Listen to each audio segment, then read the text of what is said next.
You know, us humans have been taught to look at the big picture. But what if we break the rules?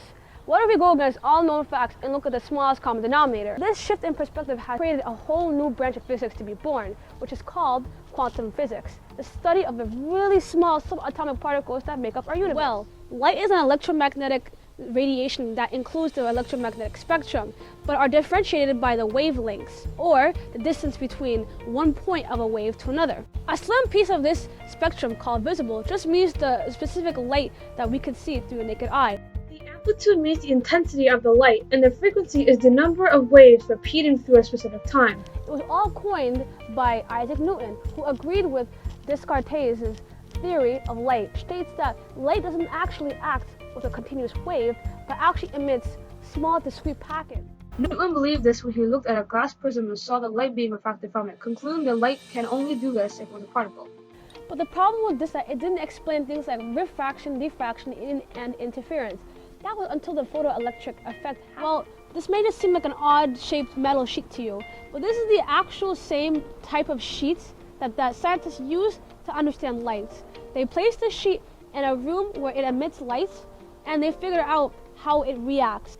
It states in the photoelectric effect that there's supposed to be some electrons being knocked off. So let's just see what happens. Do you know what's happening?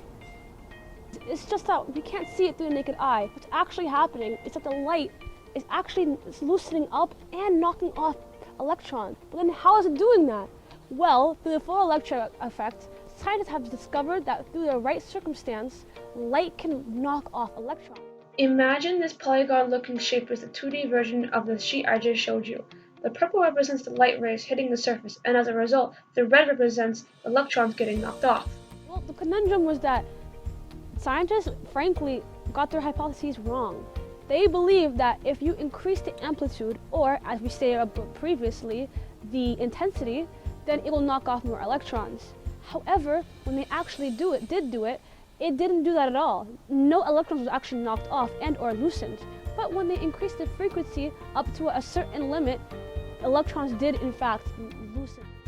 This is where Einstein comes into the equation. He pioneered Max Planck's quantum theory, which states that light emits in small, discrete packets he called quanta, which will later be known as photons. He also states in this theory that this amount of quanta can only take in a certain constant, called Planck's constant. Einstein added on and asserted that light is both a wave and a particle. That light can now be seen as both a wave and a particle. And this is all because one scientist thought to look at the smallest piece of the puzzle.